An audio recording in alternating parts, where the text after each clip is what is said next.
Okay,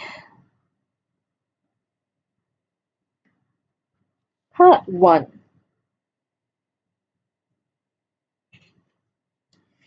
A class of 15 girls and 10 boys, okay, they stand together in a row for photo taking. How many ways can the students stand if there is no restriction on how they are arranged? Okay, so there are 25 students in total.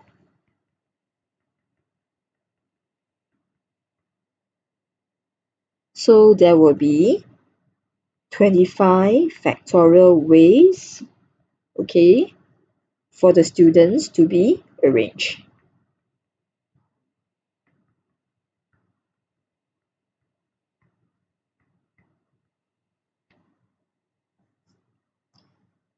Okay, we are looking at permutation of 25 people without replacement, without any restriction. So 25 factorial. The two class chairperson, part B, okay, must stand on the left. Okay, so you have two class chairperson, either chairperson 1 or chairperson 2. Okay, so in between, okay, you have 23 other students.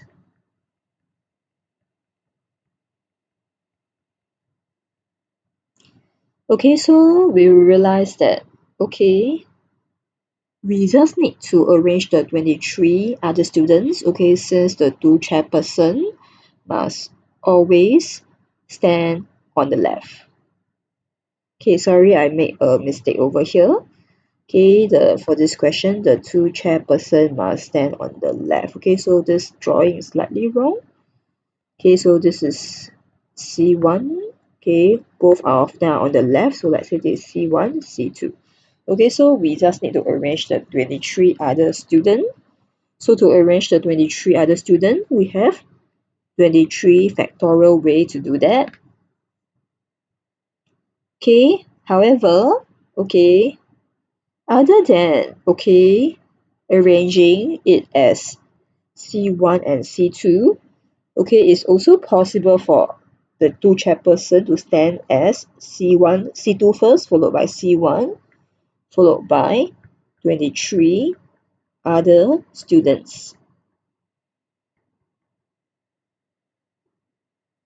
Okay, so from here we can see that there are two ways, okay, for us to arrange the chairperson.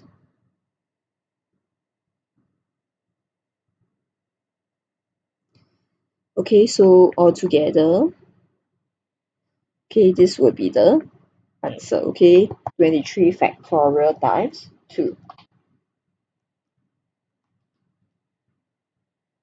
Okay, usually we have to press a calculator to write down the final answer, okay, during exam, okay, but in this case, because the number is very big, okay, so we can leave it as it is, okay, but remember during the exam, please press a calculator to write down the answer directly.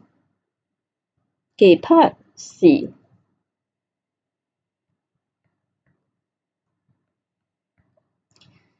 The two class chairperson must always stand together. Okay, so what we can do is we can treat the two chairperson, okay, your C1 and C2 as a unit. Okay, and then we have 23 other students.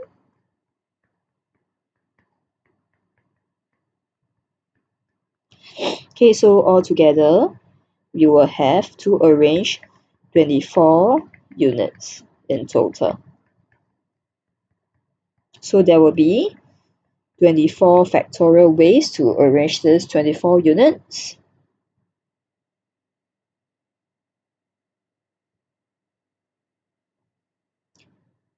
Okay, but within the unit itself, okay, within this unit itself again, there are two ways, okay, either chairperson 1 first, followed by chairperson 2, or chairperson 2 followed by chairperson 1. Okay, so because there are two ways to arrange the chairperson within a unit, so remember to multiply by our answer by 2. Okay, so this will be the answer. Okay, last part. Okay, suppose the girls and the boys must be in two separate rows. Okay, how many ways can the students stand?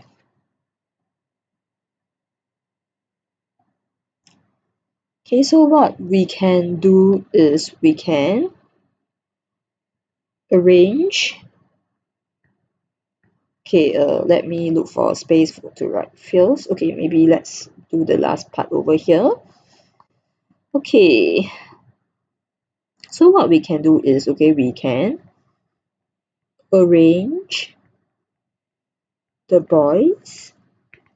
Okay, there will be 10 factorial ways. Okay, we can also arrange the girls. Okay, and there will be 15 factorial ways to do so. Okay, but how are we supposed to arrange them in two separate rows? Okay, there are two possibilities. Okay, what are the two possibilities? Okay, the first possibility is, okay, my boys are in front, girls behind, or it can be the case whereby my girls in front, boys behind. So we can see that there are two ways to do so. Okay, so again we multiply them together. Okay, there will be 10 factorial times 15 factorial times two ways of arranging the student. Okay, so these are the answer. Yeah.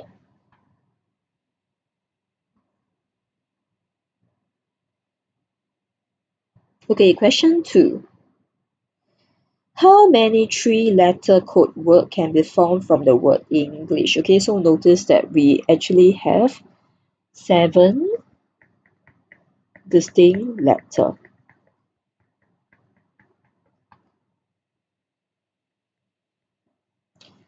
Okay, so we want a three-letter code word. Okay, so for the first slot, okay, we can slot in 7, any 7 of the letter. Okay, so again, in this case, since the question did not say anything, okay, we are assuming the case of whereby there is without replacement. So that means after a letter has been selected, it can no longer be selected again. Okay, that's the meaning of without replacement. Okay, just remember. Okay, so after you take out one, okay, the second slot, you are left with 6 remaining letter. And now you take another, you take out another letter, and we are left with 5 letter for the last slot. Okay, so the number of 3 letter word form is actually 7 times 6 times 5. Okay, or a quicker way to write this is just to permute 3 object out of 7 object. Okay, this is 210.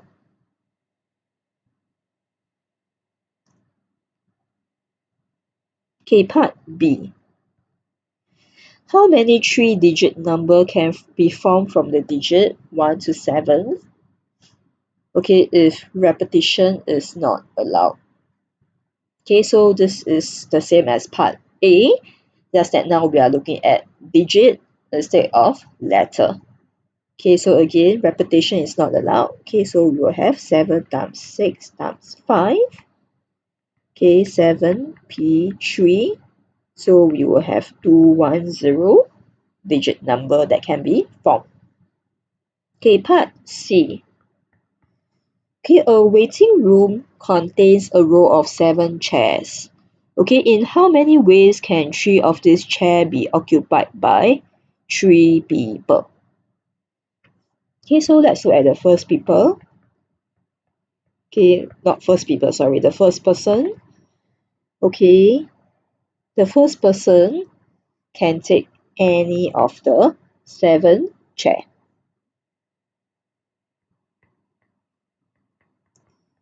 After the first person has taken one of the chair, the second person are left with 6 choice.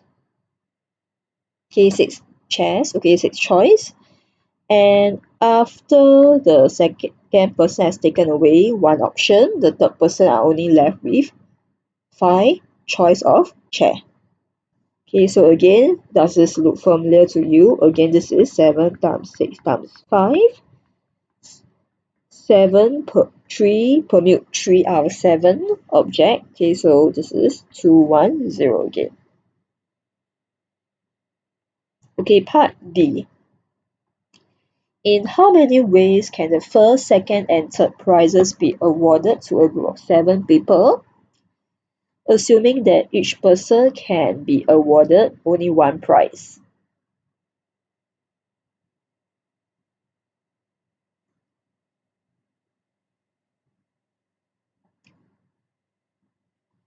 Okay, so again, we are looking at the first, second, or third prize. So again, the first prize can be awarded to any of the 7 person. Okay, but after one person has taken the first prize, okay, the second prize can only go to any of the 6 remaining person. And now 2 person has gotten a prize, so the third prize can only go to any of the 5 remaining person. So again, we have 7 times 6 times 5, the equivalence of permute 3 out of 7 object. Okay, so this is again 210.